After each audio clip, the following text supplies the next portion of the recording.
The first thing that hit me wasn't the dark, it was the cold. A damp, penetrating cold that seemed to radiate from the concrete floor beneath my ridiculously thin silk dress, leaching the warmth right out of my skin. I pressed my back against the rough, weeping stone wall, the chill biting through the fabric instantly. Above my head, through the thick oak planks of the cellar door and the layers of flooring, I could hear them. Muffled bursts of laughter. The rhythmic thud of a bass line from the expensive band. The indistinct murmur of happy voices. My daughter Amelia's wedding reception. Her perfect, opulent, meticulously planned wedding, hosted right here on the sprawling family estate she'd suddenly become possessive of. And where was I, Helen Peterson, the mother of the bride? Right here. Locked in the damn cellar. Like unwanted baggage. Amelia. My own daughter. She'd lured me down here not 20 minutes after the ceremony vows were exchanged, her eyes wide, feigning distress. Mom, that special vintage champagne Dad saved? Richard thought it would be the perfect toast. Could you possibly grab it? It's somewhere in the back of the old cellar. Her voice was sweet, plausible. Thomas, our groundskeeper, was busy with guest parking, she'd added quickly when I suggested he go. So I'd followed her down the narrow, creaking steps, into the musty air thick with the smell of damp earth and forgotten things. She pointed vaguely towards a dusty rack in the deepest shadows. I think Dad put it back there. I took maybe 3 steps into the gloom, squinting. And then, thump. The heavy oak door slammed shut with the force of finality. The scrape and thud of the thick iron bolt sliding into place echoed horribly in the sudden, suffocating silence. Amelia. I'd gasped, rushing back, rattling the unyielding handle. What's happening? Let me out. Through the solid wood, her voice came, dripping with fake, theatrical panic. Oh, Mom. Oh my goodness, the door. It's jammed shut. That old lock, it's so temperamental. Don't worry. Her footsteps were already retreating up the stairs, her voice fading. I'll send someone down right after the toasts. Promise. Just hang tight. Hang tight. In the cold, damp dark while she celebrated upstairs. The initial shock, the disbelief, gave way to a chilling certainty that felt colder than the stone at my back. This wasn't an accident. This was deliberate. Calculated. She wanted me gone. Hidden away during her moment of glory, perhaps worried I'd say or do something to embarrass her in front of Richard's wealthy friends, or maybe just wanting me neutralized, out of sight and out of mind. A small, harsh laugh scraped its way up my throat, startlingly loud in the tomb-like quiet. Amelia. My ambitious, suddenly ruthless daughter. You thought you'd planned everything, didn't you? The 6-figure flower arrangements, the imported lace on your gown, the seating chart designed for maximum social leverage, even silencing your inconvenient mother. But darling, in your haste, in your blinding greed, you forgot one crucial detail. One vital piece of paperwork I took care of weeks ago, fueled by the very callousness you just displayed so perfectly. You forgot about the will. You forgot I'd already had it legally, irrevocably changed. You forgot I signed this entire estate, every brick, every tree, every last cent tied to it, over to the one person on this earth you seem to despise the most. Thomas. Our loyal groundskeeper. The man you couldn't wait to discard. So go ahead, raise that toast with whatever champagne you found upstairs. Enjoy your party, Amelia. Because it's the last one you'll ever host in his house. It wasn't always like this gothic drama.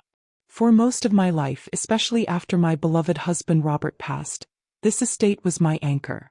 My sanctuary. Robert inherited Oakwood Manor from his grandfather. A sprawling Victorian property with more character than sense, sometimes drafty windows, floors that groaned like old storytellers, but filled with decades of sunlight, laughter, and love. We poured our lives into it, Robert managing the small farm attached, me overseeing the gardens and the rambling old house itself. We raised Amelia here, our only child, amidst fields that turned gold in the autumn and gardens that exploded with roses in June. Robert absolutely doted on her, perhaps shielded her a little too much from the realities of effort and consequence. She enjoyed the privileges, the pony, the swimming pool, the inherent status that came with living at the manor. But the land itself? The history whispered by the ancient oaks? The quiet dignity of the people who helped maintain it, that seemed lost on her even as a child. It was scenery, not substance. When Robert suffered a massive, unexpected heart attack 5 years ago, leaving me rattling around this huge house alone, the silence was a physical weight. It felt like the soul of the place had gone with him. But slowly the rhythms of the estate helped me heal. The changing seasons painted the landscape outside my windows. The familiar creaks of the house became comforting companions, and there was Thomas. Thomas Miller. Our groundskeeper. He was more than staff, he was practically part of the foundations. He started working here as a lanky teenager helping Robert's father, learning every inch of the land, every quirk of the irrigation system, every secret of coaxing blooms from the stubborn clay soil. For over 30 years he'd been the quiet, constant presence ensuring Oakwood didn't crumble. He's a man of few words but immense integrity, his weathered hands capable of fixing almost anything, his presence a steady, reassuring hum. After Robert died, Thomas didn't intrude, but he was just there. He'd leave a basket of perfect tomatoes from the kitchen garden on the back step. He'd mention casually that he'd fixed the sticking gate I'd been complaining about. He'd sometimes join me for a quiet cup of coffee on the porch, talking about the forecast or the deer nibbling the roses, his calm competence a balm to my raw grief. He respected Robert, respected the manor, and respected me. Life settled into a quiet routine. Me, the echoes of Robert's laughter in the halls, the gentle turning of the seasons across the familiar land, and the unwavering loyalty of Thomas, tending the grounds as he always had. I was content if tinged with melancholy. I truly believed this quiet stewardship was my future. I had no idea the serpent was already poised to enter my garden. The serpent arrived wearing a tailored Italian suit and an easy, predatory charm. Richard Sterling. Amelia met him at some high society fundraiser, and within weeks she was utterly captivated.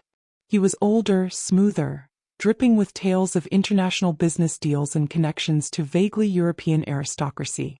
He spoke of a world far removed from muddy Wellingtons and pruning shears. When Amelia brought him to Oakwood for the obligatory Meet the Mother weekend, my first impression was unsettling. He kissed my hand with a theatrical flourish, his eyes sweeping the grand drawing room not with appreciation, but with the cool, calculating gaze of a developer assessing a potential teardown. "Absolutely charming, Helen," he murmured, gesturing vaguely at the century-old oak paneling. "Full of potential. Needs a bit of an update to really shine, of course." An update. My stomach clenched. He barely acknowledged Thomas when they crossed paths in the hallway, offering a nod so curt it was practically an insult. Later, I overheard him chuckle to Amelia on the terrace, referring to Thomas, who was meticulously deadheading roses nearby, as your mother's little garden gnome. My blood ran cold. The casual cruelty, the dismissiveness. It was jarring. Worse was Amelia's reaction. A flicker of something, annoyance, embarrassment, crossed her face, but she quickly stifled it, forcing a laugh and leaning into Richard, effectively siding with his sneering assessment. That was the first real fissure. My daughter, who had known Thomas's quiet kindness her entire life, was suddenly aligning herself with this stranger's callous superiority. The engagement announcement followed with bewildering speed. It felt less like a joyful culmination of romance and more like a strategic merger. Amelia seemed different. Brittle almost. Her usual bubbly enthusiasm replaced by a focused intensity directed solely at planning the wedding, their wedding, hosted at their future home, Oakwood Manor. The scale of their plans was breathtakingly audacious. Forget a simple marquee. They envisioned elaborate pavilions, valet parking across the prized front lawn, ice sculptures, and a guest list that read like a who's who of people I'd never met. And the subtle probing began. "Mother," Richard was asking about the exact acreage of the undeveloped backfields. "Just curious. Do you think Dad's old brokerage firm still handles the estate portfolio? Richard knows a fantastic wealth manager who could probably get better returns." It felt like they were mapping out my assets, inventorying their future spoils. Richard's pronouncements about the estate became bolder. "That ghastly old rose garden Thomas fusses over? Prime spot for a tennis court, don't you think, darling?" he'd say to Amelia, loud enough for me and sometimes Thomas to overhear. Amelia would just nod, mesmerized, occasionally catching my eye with a flicker of defensiveness before looking away. The unease that had started as a small pang grew into a constant low-level hum of anxiety. Was this whirlwind romance genuine? Or was my daughter, and by extension my home, simply the latest acquisition for a man who saw everything and everyone in terms of potential profit? The question lingered, unanswered, casting a shadow over the frantic wedding preparations. The little digs and dismissals started to feel less like accidental slights and more like a deliberate campaign. It was death by 1,000 paper cuts, designed to undermine my confidence and authority in my own home. Amelia, once my confidante, became Richard's echo chamber. If I questioned an expense, like the $10,000 order for bespoke monogrammed napkins, she'd sigh dramatically. "Mother, please don't be difficult. Richard says these details matter to the kind of people we need to impress." Since when was impressing strangers the priority at Oakwood? Richard, meanwhile, perfected the art of the backhanded compliment. "Helen, you've kept this place remarkably well preserved," he'd say, implying stagnation. Or, "It's wonderful how you manage on your own, but perhaps letting professionals handle the big decisions would be less stressful for you now." Each comment chipped away, making me feel like a relic in my own life. There were incidents. One afternoon, I found Amelia in Robert's study, shuffling through papers in his old mahogany desk. "Just looking for Dad's old address book, Mom," she said brightly, a little too quickly. But the drawer she'd been in was labeled, "Estate Finances." My heart gave a painful lurch. Later that week, Richard cornered me in the library, ostensibly to discuss wine choices for the reception, but the conversation quickly veered. "Helen, have you given any thought to setting up a family trust? For Amelia's benefit, naturally. Streamline things. Protect the assets from, well, Texas. Inheritance complications." He smiled, smooth as polished glass, but his eyes were sharp, assessing my reaction. I demurred politely, saying I had excellent advisors already, but the conversation left a bitter taste in my mouth. They were circling. Then came the argument over the guest rooms. Amelia insisted Richard's distant cousins needed the 2 main suites overlooking the gardens. These were rooms filled with furniture Robert and I had chosen together, photos of our life lining the walls. I suggested other perfectly lovely rooms, wanting to keep those private. Amelia threw a full-blown tantrum. "It's my wedding, Mother. Why are you being so possessive and difficult? Richard's family is important." Her voice was sharp, accusatory. The word possessive struck me. Was that how she saw my connection to this place, to Robert's memory? As mere possessiveness? The argument ended with her storming off, leaving me feeling shaken and increasingly isolated. The constant tension was exhausting. I started avoiding parts of the house where I might encounter Richard. I found myself watching Thomas work in the garden from my window, finding solace in his steady, predictable routine, a stark contrast to the volatile atmosphere Richard had brought. He'd look up sometimes and give me a small, understanding nod as if sensing the undercurrents. The suspicion was no longer a seed. It was a tangled vine wrapping around my heart. They weren't just planning a wedding. They were orchestrating a coup, and I was the reigning monarch they intended to depose. The pretense finally shattered completely about a month before the wedding. I was walking down the upstairs hallway late one evening, heading towards my bedroom. The door to the guest suite Richard often used when staying over was slightly ajar. I heard voices, low, urgent, conspiratorial. Amelia and Richard. Against my better judgment, driven by the gnawing anxiety that had become my constant companion, I stopped, pressing myself flat against the cool plaster wall, straining to hear. "Absolutely ridiculous, she won't grant access to the main accounts," Richard was saying, his voice tight with frustration. "How are we supposed to manage cash flow for the final vendor payments without dipping into our funds?" Our funds? He already considered my money his? Amelia murmured something indistinct, sounding stressed. "Look," Richard continued, his tone hardening, becoming colder, sharper. "We just need to get through the wedding. Once the knot is tied, things become clearer legally. Joint assets, shared responsibilities. We can gently persuade her to sign over power of attorney then. For her own peace of mind, obviously. Less for her to worry about in her declining years. Declining years? I was 62 and perfectly healthy. And we have to do something about that groundskeeper, Richard added, venom lacing his words. He watches everything. He's loyal to her, not us. He needs to go, Amelia. First thing after the honeymoon. His little cottage would make a perfect pool house once we renovate. My breath hitched. I felt dizzy, nauseous. The raw, naked greed, the utter lack of empathy, the cold-blooded plan to manipulate me, discard Thomas, and carve up my life. It was staggering. My own daughter. Standing there, listening to this man plot against her mother, against a man who had shown her nothing but kindness, and apparently agreeing. The hurt was a physical blow, stealing the air from my lungs. Manage me. Declining years. Get rid of Thomas. The words hammered in my brain. Any lingering hope that I was misinterpreting things, that Amelia was just temporarily blinded by love, evaporated in that instant. This wasn't misguided affection. This was a hostile takeover. I backed away silently, my hands trembling, my heart pounding like a trapped bird against my ribs.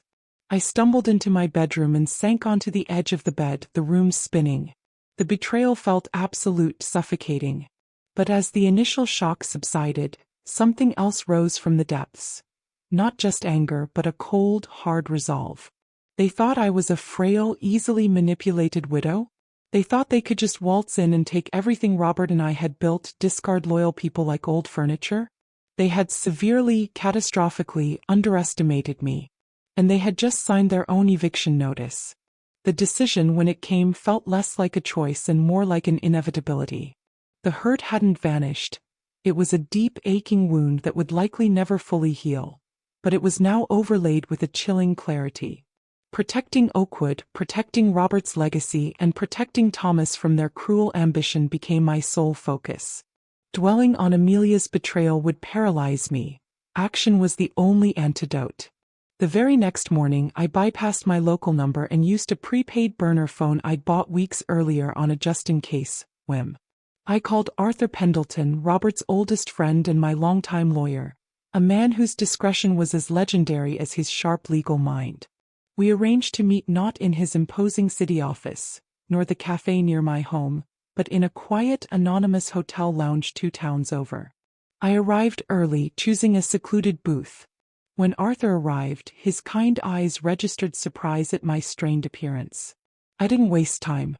I laid it all out: Richard's smooth infiltration, Amelia's alarming transformation, the constant probing about finances, the dismissive comments, their plans for the estate, their contempt for Thomas, and finally, the devastating conversation I'd overheard.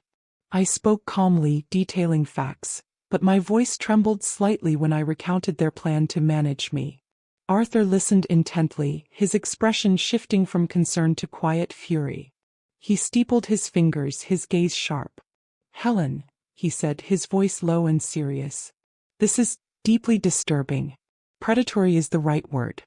Their behavior raises significant red flags regarding undue influence and potential financial exploitation.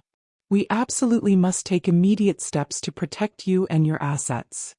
We discussed legal shields, reinforcing my existing power of attorney documents, setting up intricate trusts. But these felt like defensive maneuvers, reinforcing walls against a siege I knew they would eventually breach, especially after the wedding. No, this required something more fundamental. Something that addressed not just the financial threat, but the profound moral injustice of their actions, particularly towards Thomas. "Arthur," I said, meeting his gaze directly, my voice suddenly firm, the tremor gone. "I don't just want to protect the assets. I want to make a statement. I want to change my will. Drastically. Irrevocably." Arthur raised a skeptical eyebrow.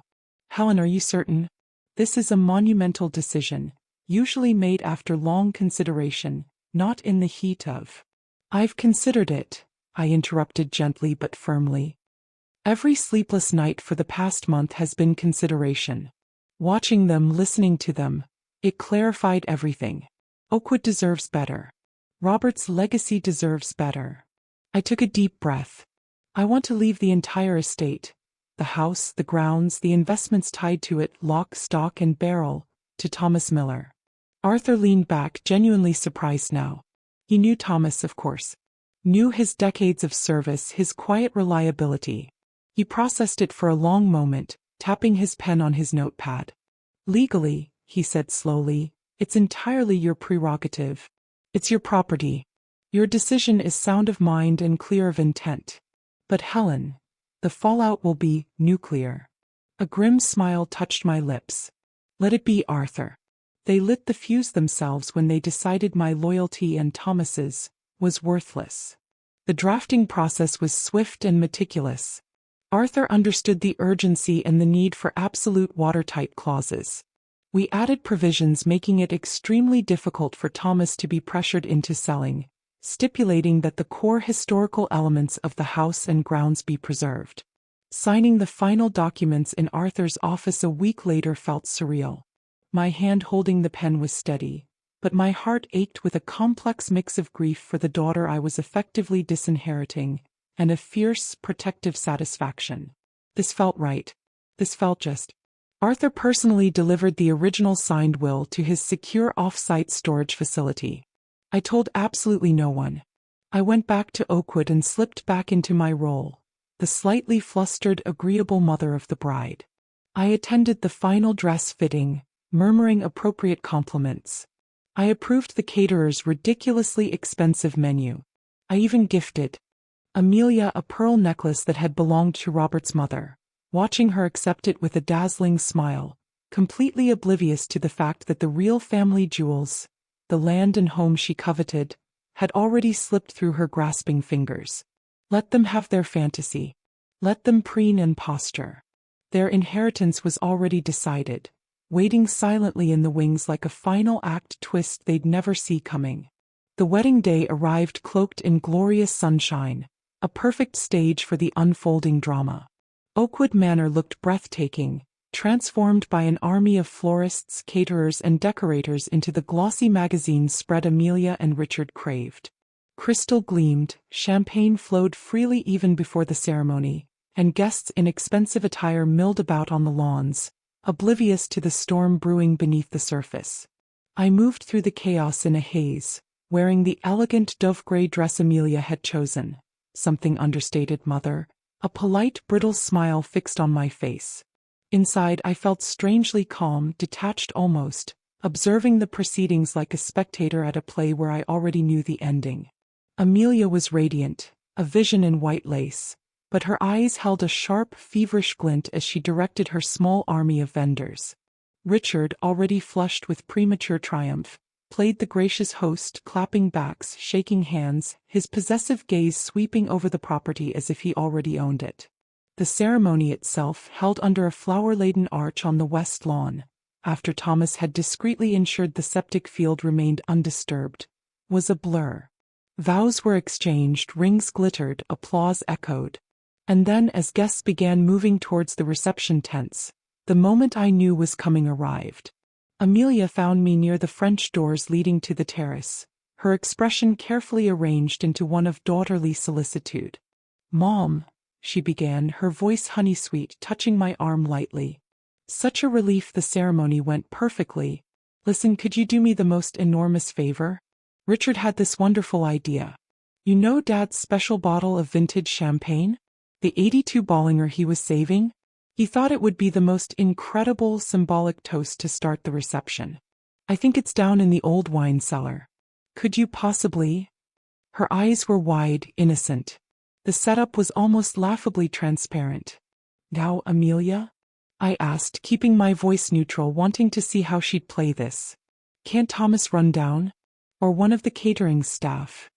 "Oh, Thomas is swamped helping Mrs. Abernathy find her misplaced wrap," she improvised smoothly, waving a dismissive hand. "And the caterers are frantic. Please, Mom. It would mean the world. For Dad's memory." The invocation of Robert's memory was a particularly low blow. "Fine. Let's see this through." "All right, dear," I said, forcing a small sigh. "Lead the way." She practically skipped ahead, down the back service stairs, through the cool, slightly damp corridor leading to the cellar. The air grew colder, smelling strongly of earth, stone, and something faintly metallic. The old lock, perhaps. She pulled the heavy oak door open, revealing the steep, narrow steps plunging into darkness. "I think it's on the far rack, the wooden one," she said, gesturing into the gloom. "Way in the back." I took a deep breath and descended the first few steps, peering into the shadows.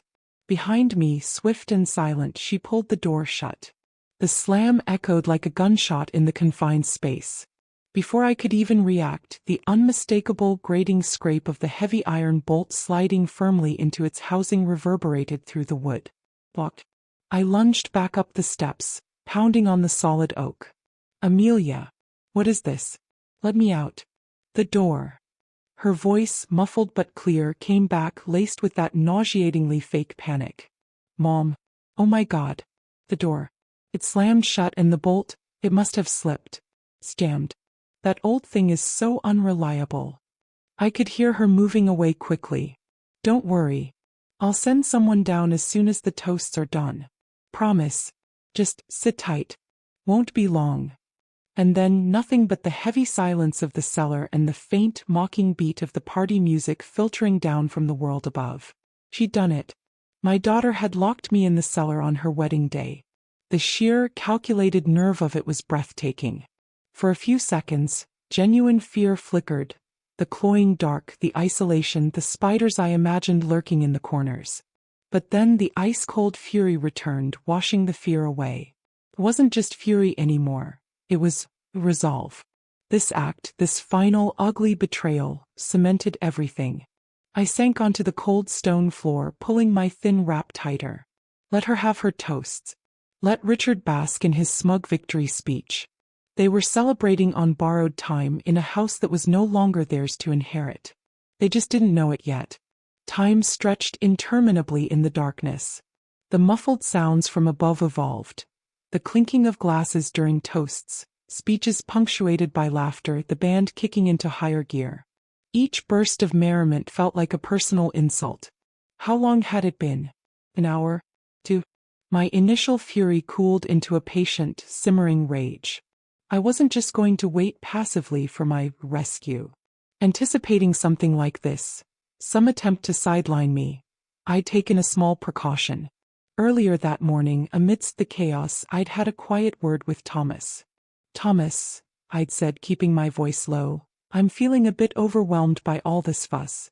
If you don't happen to see me around the main reception area by, say, sunset, could you perhaps just discreetly check if I'm all right?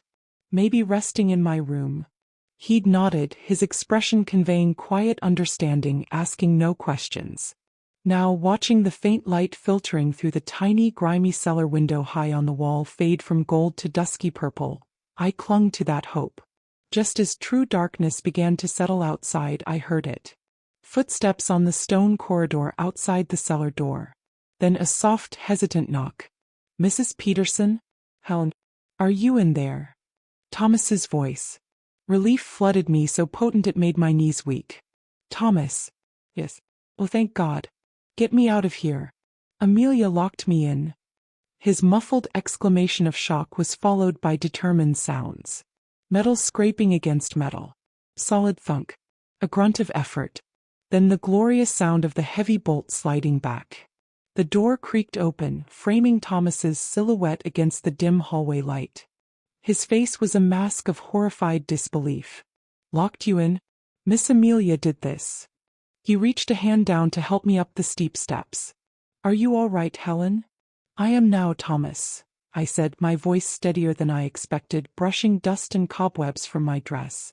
My composure felt brittle but unbreakable. "And I know exactly what needs to happen next." We didn't head for a quiet side exit. We didn't slip away unseen.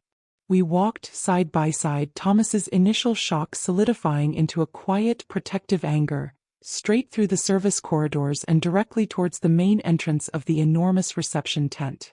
The scene inside was one of peak celebration. The band played a lively tune, guests mingled and laughed, champagne flowed. Richard was standing at the central microphone, basking in the spotlight, midway through his groom's speech, a champagne flute held aloft. "And I raise this glass he was projecting, his voice smooth and self-satisfied, to my stunning bride, Amelia. And to our incredible future together, starting right here in this magnificent home, a place we promise to cherish, to nurture, and yes, perhaps to even improve slightly for the modern age. His timing couldn't have been more perfect. As he paused for effect, Thomas, sensing my intent without a word needing to be spoken, cleared his throat loudly, taking a deliberate step forward into the edge of the light spilling from the tent entrance. The music faltered. Richard paused his speech, a flicker of annoyance crossing his face at the interruption from the periphery. Heads began to turn. Conversations died down.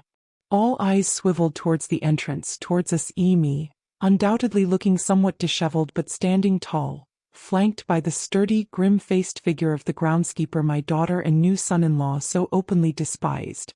A ripple of confusion and surprise went through the crowd. Amelia, standing beside Richard, caught sight of me. Her champagne flute trembled, her face draining of all color, becoming a ghastly white mask of pure panic. "Mom," she whispered, the word barely audible, her eyes wide with dawning horror. What are you doing here?" Ignoring her, I walked forward, my steps measured and deliberate, directly towards the microphone stand. The remaining whispers died instantly. The silence was absolute, thick with tension and unspoken questions. Richard stepped back from the microphone, looking utterly bewildered, a half-formed, irritated question on his lips. I reached the small stage, took the microphone from its stand, my hand surprisingly steady. I turned to face the sea of stunned faces.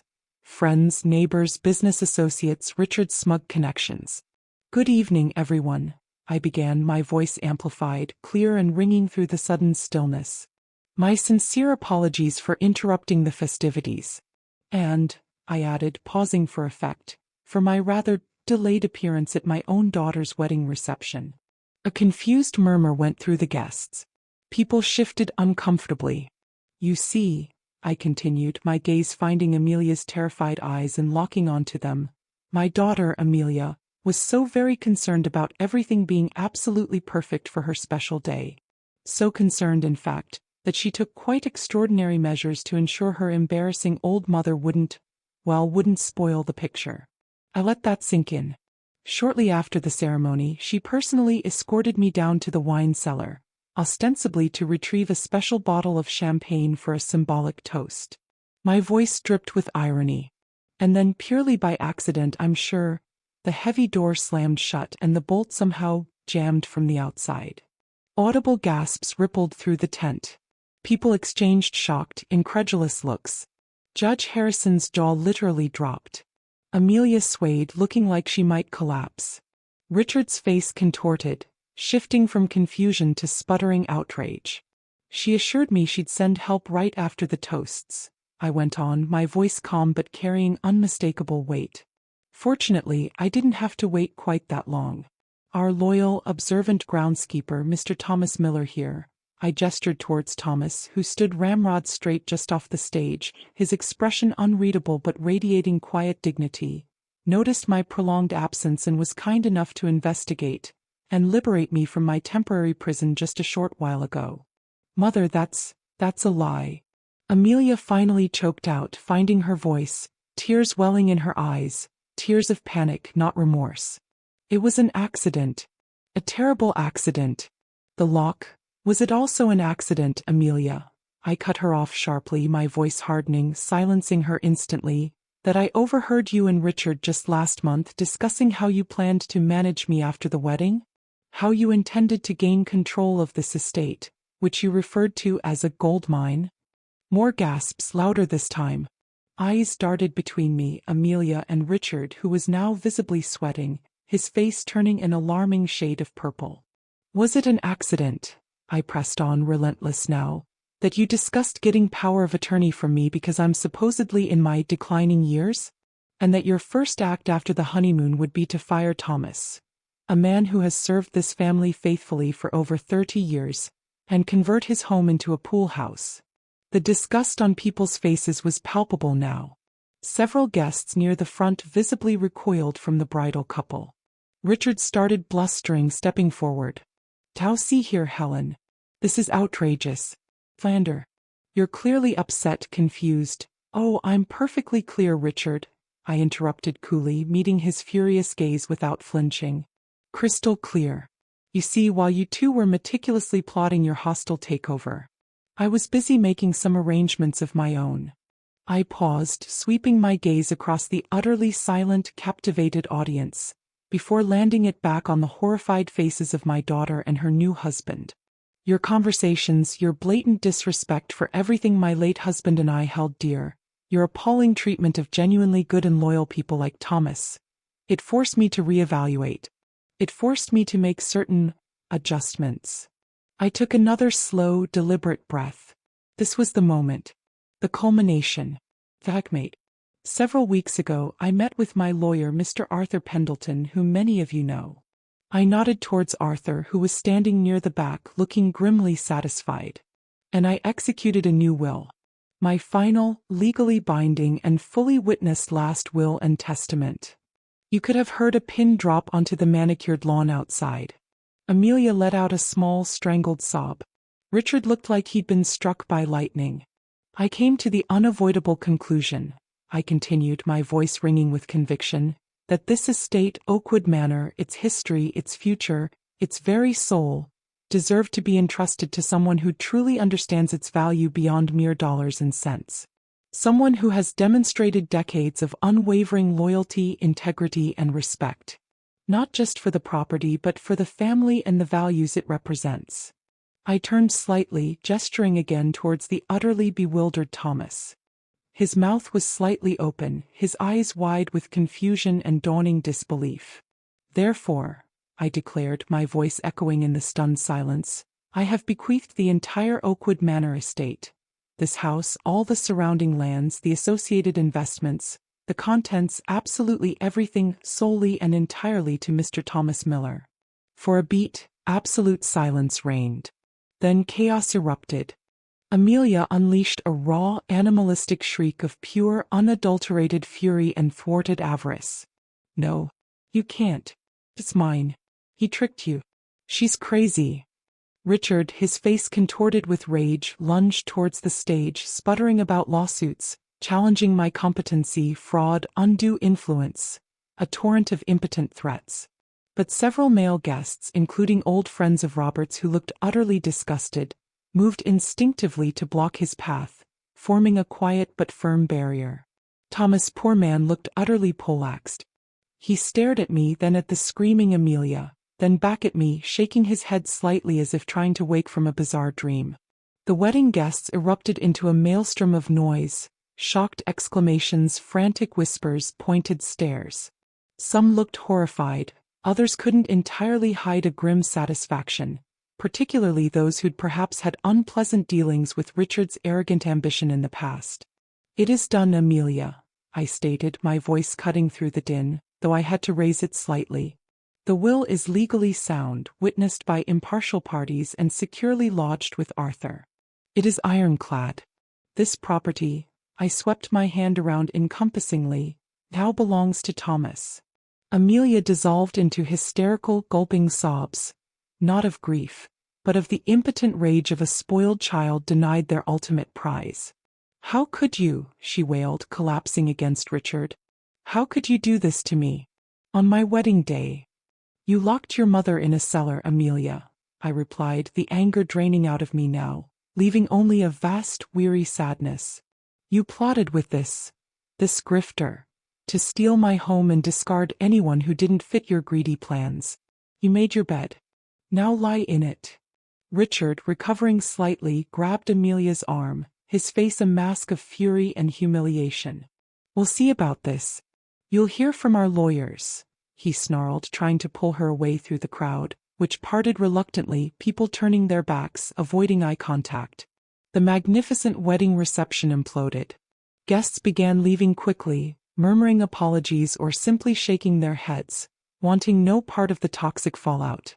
The expensive food sat largely untouched, the champagne fountain bubbled forlornly, the band packed up their instruments in awkward silence. The dream wedding had curdled into a nightmare of public disgrace. In the quiet, chaotic aftermath, Amidst the wilting flowers and abandoned canapes, Thomas finally approached me, his face etched with confusion and disbelief. Helen, this is Peterson. I can't accept this. Why? Because you earned it, Thomas, I said softly, laying a hand on his rough, work-worn arm. For 30 years, you've shown more loyalty, respect, and genuine care for this place and for Robert and for me than they showed in 30 minutes of planning their takeover. They saw you as disposable. I see you as the rightful heir to Robert's legacy of stewardship. He was overwhelmed, of course.